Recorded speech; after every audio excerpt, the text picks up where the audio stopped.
7 нафар аъзои як оила бо ҷурми қасди ҷиҳод дар Сурия аз 17 сол то 12 сол аз озодӣ маҳрум шуданд. Инҳо аъзои як оила ҳама сокинони ҷамоати Навгилеми шаҳри Исфара буда бо даъвати Баҳодур Насриддинов писари хонаводаи Насриддиновҳо ба давлати исломии Сурия сафар карданд.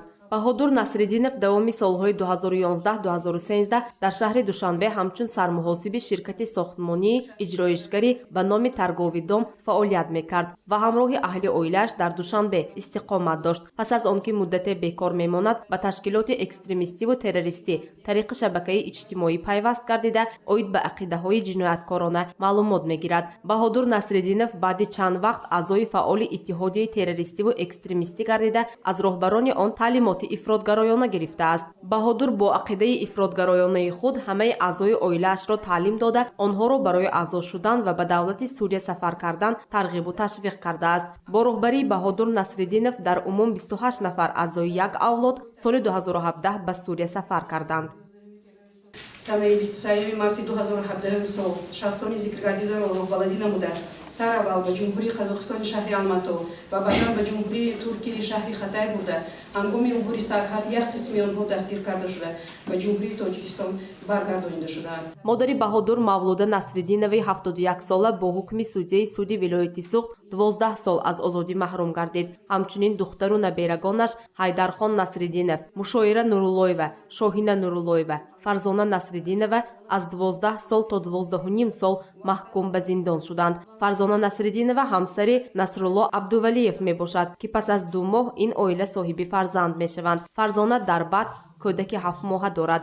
Судяи суди вилояти Суғд Фирӯза Аҳмадзода ҳангоми мурофиаи судӣ гуфт, ки 28 нафар аъзои як хонавода гурӯҳ бо навбат охири соли 2017 мехостанд сарҳади ҷумҳурии Тоҷикистонро убур карда ба давлати Сурия раванд. тавассути ҷумҳурии Қазоқистон ба давлати Туркия бурда, сипас аз шаҳри Хатаи ҷумҳурии Туркия тавассути роҳи мошингар ба самти шаҳри Идливи ҷумҳурии Арабии Сурия равон шуданд.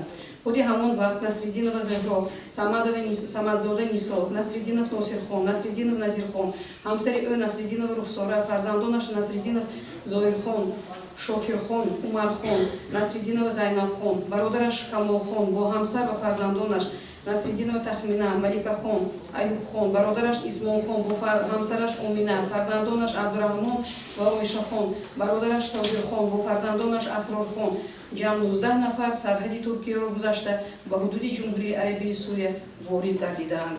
ҳоло 19 нафар аъзои ин хонавода дар Сурия қарор дошта, 9 нафари онҳо аз ҷониби мақомоти ҳифзи ҳуқуқи Туркия бозгашт ва тавассути давлати Озарбойҷону Қазоқистон моҳи феврали соли ҷорӣ ба Тоҷикистон баргардонида шуданд. 2 нафар аз судшаванда, ки яке бемории рӯҳӣ дорад ва дигар ноболиғ аст, парвандаи ҷиноӣ нисбаташон қатъ карда шудааст. Судшавандагон ба гуноҳи худ иқрор шуда гуфтаанд, ки онҳо гумроҳ шуданд ва мазмуни ҷиҳодро ғалат фаҳмида бар замми ин занҳои хонаводаро низ ҳамроҳ намуданд.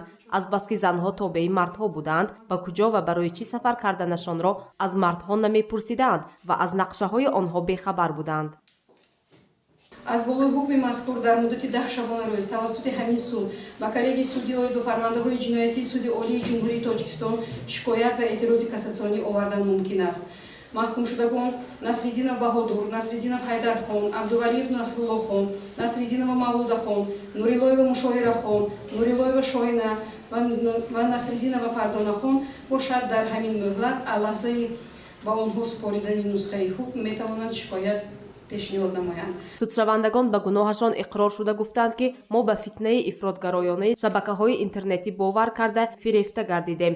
фикр кардем, ки дар давлати мусалмонӣ тинҷ зиндагӣ мекунем, гуфтанд занҳои ин хонавода. гузориши Манижа Юсупова, Нуриддин Ҳакимов барои барномаи иттилоотии Хабар.